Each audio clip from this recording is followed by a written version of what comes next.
నమస్తే నాగేశ్వర్ కార్యక్రమానికి స్వాగతం. ప్రొఫెసర్ నాగేశ్వర్ గారు మనతో జాయిన్ అయ్యారు. నమస్తే నాగేశ్వర్ గారు. దేశవ్యాప్తంగా ఐ లవ్ మహమ్మద్ పై అనే నినాదంపై వివాదం జరుగుతోంది. ఓవైసీ క్వశ్చన్ చేస్తూ ఉన్నారు, ఐ లవ్ మోదీ అంటే తప్పు లేనిది, ఐ లవ్ మహమ్మద్ అంటే ఏంటి తప్పు అని చెప్పి. ఐ లవ్ మహమ్మద్ అనే నినాదంతో నిన్న దేశవ్యాప్తంగా అనేక చోట్ల ర్యాలీలు కూడా జరిగాయి. సో ఏంటి సార్ అసలు వివాదం ఏంటి? ఐ లవ్ మహమ్మద్ అంటే తప్ప భారత రాజ్యాంగం మత స్వేచ్ఛ కల్పిస్తుంది కాబట్టి ఐ లవ్ మహమ్మద్ అనడాన్ని ఏ రకంగా చూడాలి? మీ విశ్లేషణ ఏంటి? ఓవైసీ వాదన ఏంటంటే ఐ లవ్ మహదేవ్ అంటే తప్పులేంది, ఐ లవ్ మహమ్మద్ అంటే తప్ప అని. అంటే మహదేవ్ అని హిందువులు శివుణ్ణి కొలుస్తూ ఐ లవ్ మహదేవ్ అంటే తప్పులేంది, మా మహమ్మద్ ప్రవక్తను పట్ల మా గౌరవాన్ని ప్రకటిస్తూ ముస్లింలు ఐ లవ్ మహమ్మద్ అంటే తప్పేంటి అని. నిజంగా తప్పలేదు. ఎందుకంటే భారత రాజ్యాంగం క్లియర్గా ప్రతి పౌరునికి మతపరమైన స్వేచ్ఛనిస్తుంది. అంటే fundamental right to profess, practice and propagate. అంటే ఒక మతాన్ని విశ్వసించే హక్కు ఉంటుంది, మతాన్ని ఆచరించే హక్కు ఉంటుంది, ఈవెన్ మతాన్ని ప్రచారం చేసుకునే హక్కు కూడా ఉంటుంది. అంటే భయం పెట్టడో, లోబరుచుకునో, ఏదైనా రకరకాల లోపాయికారంగా మత కన్వర్షన్ తప్ప మత ప్రచారం చేసుకునే హక్కు కూడా భారతదేశంలో ప్రతి పౌరునికి ఉంటుంది. కానీ ఇక్కడ వివాదం ఏంటి అనేది మనకు అర్థం కావాలి. ఇది ఉత్తరప్రదేశ్లోని కాన్పూర్లో ఒక ర్యాలీ సందర్భంగా పెట్టినటువంటి ఒక పోస్టర్, ఐ లవ్ మహమ్మద్ అనే పోస్టరు ఈ వివాదానికి కారణమైంది. అయితే ఉత్తరప్రదేశ్ పోలీసులు చెప్తున్న వర్షన్ ఏంటంటే, కాన్పూర్లో మేము ఎఫ్ఐఆర్లో ఐ లవ్ మహమ్మద్ అని పోస్టర్ వేసినందుకు అభ్యంతరం చెప్పలేదు, కానీ అక్కడ ఇదివరకే ఉన్న ఒక పోస్టర్ను తొలగించి ఈ పోస్టర్ వేయడం వల్ల వివాదం జరిగింది. దానిపైన రెండు మతాలకు చెందిన వారి మధ్య ఘర్షణ జరిగింది. ఆ ఘర్షణకు కారణమైంది కనుక మేము కేసు పెట్టామన్నది ఉత్తరప్రదేశ్ పోలీస్ చెప్పేది. అఫ్కోర్స్ ఉత్తరప్రదేశ్ పోలీసు ఎంతవరకు నిష్పక్షపాతంగా ఉంటుంది అనే ప్రశ్న ఉండవచ్చు. అందువల్ల వాస్తవంగా ఉత్తరప్రదేశ్లో ఏం జరిగింది అనేది పక్కకు పెడితే, మనకు మౌలికంగా ఎప్పుడైతే ఐ లవ్ మహమ్మద్ అనే పోస్టర్ పెట్టుకున్నందుకే కేసులు పెట్టారన్న అంశము దేశమంతా ప్రచారంలోకి వచ్చి దేశంలోని అనేక ప్రాంతాల్లో హైదరాబాద్తో సహా ఈ ఐ లవ్ మహమ్మద్ అనుకూల ర్యాలీలు మొదలయ్యాయి. దానికి వ్యతిరేక వ్యాఖ్యలు మొదలయ్యాయి. రాజకీయ పార్టీలకు కూడా అనుకూలంగా ప్రతికూలంగా వ్యాఖ్యానాలు చేసుకోవడం మొదలయ్యాయి. చూస్తుంటే వివాదము చాలా చిన్నది. ఒకవేళ ఉత్తరప్రదేశ్ పోలీస్ చెప్పిన దాని ప్రకారమే మనము నిజమని అనుకుంటే, కేసు ఐ లవ్ మహమ్మద్ అని అన్నందుకు కాదు, కేసు ఐ లవ్ మహమ్మద్ అని పోస్టర్ వేసుకున్నందుకు కూడా కాదు. అంతకు ముందున్న ఒక పోస్టర్ను తొలగించి ఈ పోస్టర్ వేయడం వల్ల మతపరమైన విద్వేషాలు రగిలాయి కనుక కేసు. కానీ అది ఎలా ప్రజెంట్ అయింది అంటే, ఐ లవ్ మహమ్మద్ అన్నందుకే కేసు పెట్టారు అనే రీతిలో అది ప్రచారమైంది. ఉత్తరప్రదేశ్ మరి పోలీస్ ఒకవేళ ఐ లవ్ మహమ్మద్ అన్న పోస్టర్ పెట్టుకున్నందుకే కేసు పెడితే అది ఖచ్చితంగా తప్పే.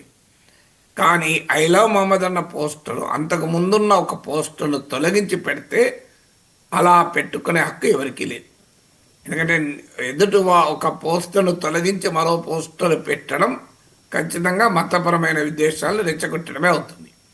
అందువల్ల ఉత్తరప్రదేశ్లో ఏం జరిగింది అనే దానికన్నా కూడా ఏది చట్టబద్ధము, ఏది చట్ట విరుద్ధము, అవుట్ ఆఫ్ కాంటెక్స్ట్ దీన్ని చూస్తే మనకు ఐ లవ్ మహమ్మద్ అని నినాదమిస్తే అని పోస్టర్ వేసుకుంటే తప్పేంటి అనే ప్రశ్న ఇప్పుడు ఓవైసీ అడిగింది ముందుకు వస్తుంది.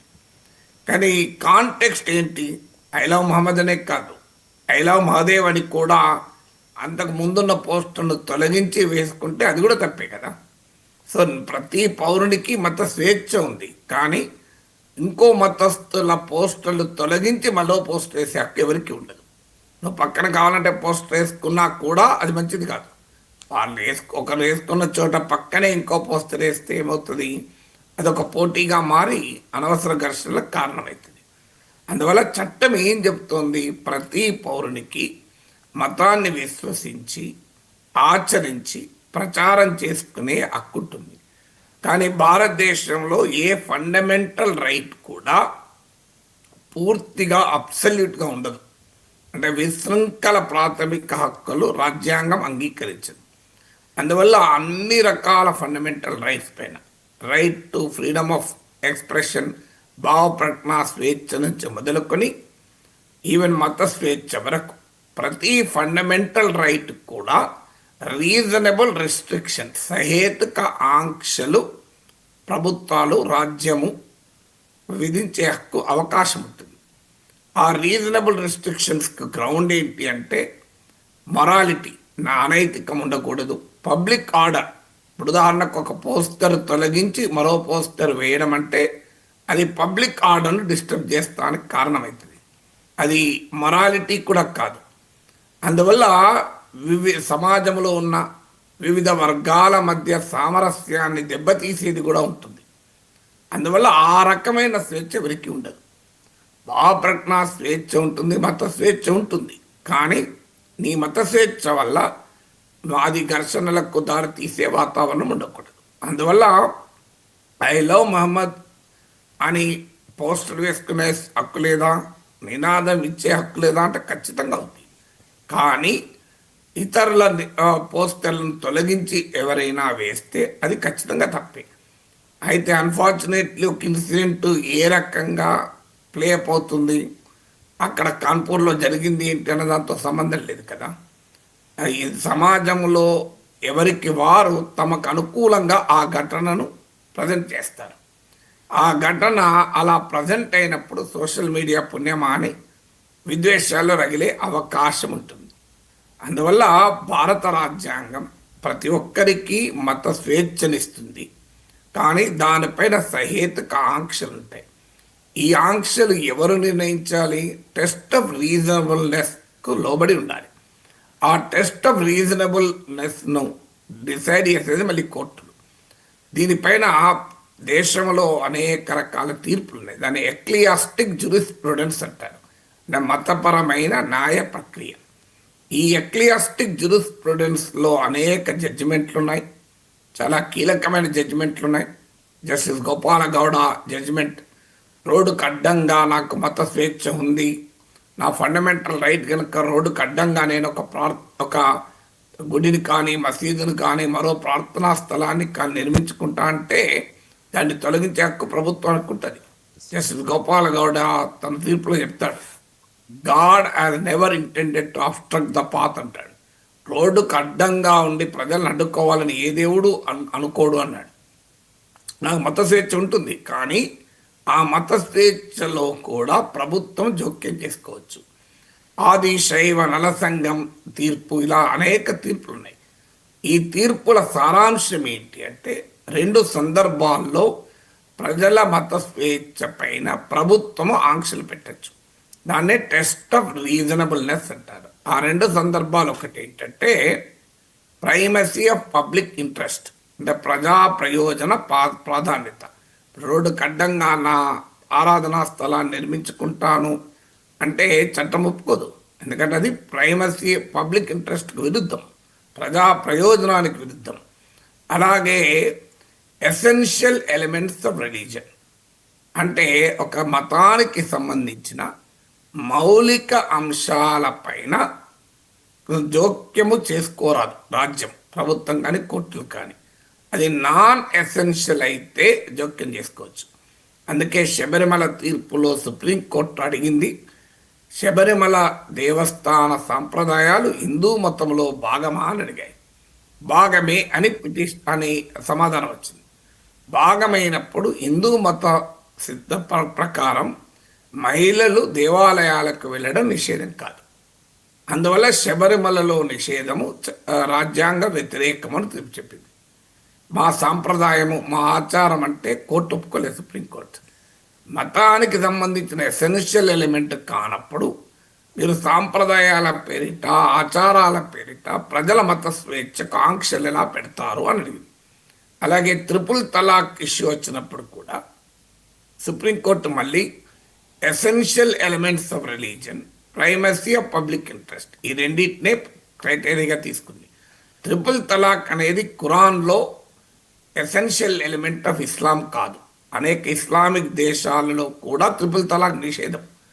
ట్రిపుల్ తలాక్ 7th సెంచరీ ఆ ప్రాంతం అనుకుంటాం. ఆ టైంలో ఎందుకు వచ్చింది? క్రూరమైనటువంటి ఫ్యూడల్ సమాజాలలో పురుషుల అహంకారానికి, భర్తల హింసకు బలైపోతున్న స్త్రీ తక్షణ ఉపశమనం కొరకు వచ్చింది. వాస్తవంగా తలాక్ అని 3 monthsలో అనాలి, 3 menstrual cyclesలో డిఫరెన్స్లో అనాలి. అన్నప్పుడే అవుతుంది. ఇన్స్టాంట్ తలాక్ అనేది ఖురాన్ అంగీకరించదు. So 3 menstrual cycles, 3 menstrual cycles ఎందుకు ఇచ్చారు అంటే ఈ 3 నెలల్లో మనసులు మారవచ్చు అని. అందువల్ల తొందరపడేది ఇంటర్నెట్లో, వాట్సాప్లో 3 సార్లు తలాక్ అని రాస్తే అయిపోతుందనే స్థాయికి దాన్ని దిగజార్చారు. అందుకే సుప్రీంకోర్టు ఒప్పుకోలే. దాంతోపాటు ప్రైమసీ ఆఫ్ పబ్లిక్ ఇంట్రెస్ట్, ప్రజా ప్రయోజనం అంటే ఇది స్త్రీల హక్కులకు సంబంధించింది కదా అని. సో అందువల్ల ఈ 2 factors, essential elements of religion and the primacy of public interest, ఈ రెండింటికి అడ్డంకి కానంత కాలం ఎవరైనా తమ మత స్వేచ్ఛను కలిగి ఉండవచ్చు.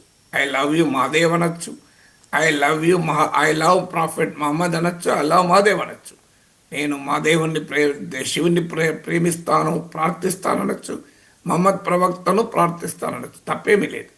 కానీ ప్రైమసీ ఆఫ్ పబ్లిక్ ఇంట్రెస్ట్ ఏంటి? ఇతరుల ఫండమెంటల్ రైట్స్కు ఇబ్బంది కాకుండా, మత విద్వేషాలని రగిలించకుండా, అనైతికమైన పద్ధతిలో కాకుండా మీరు ఎవరైనా అనుకోవచ్చు, అభ్యంతరం ఏమీ లేదు. అందువల్ల దీన్ని అవుట్ ఆఫ్ కాంటెక్స్ట్గా ప్రజెంట్ కాకూడదు. ఎందుకంటే దానికి ఉన్నటువంటి అది ఎక్కడ మత స్వేచ్ఛకు భంగం వాటిల్లేలా కనుక ఆంక్షలు విధిస్తే తప్పే.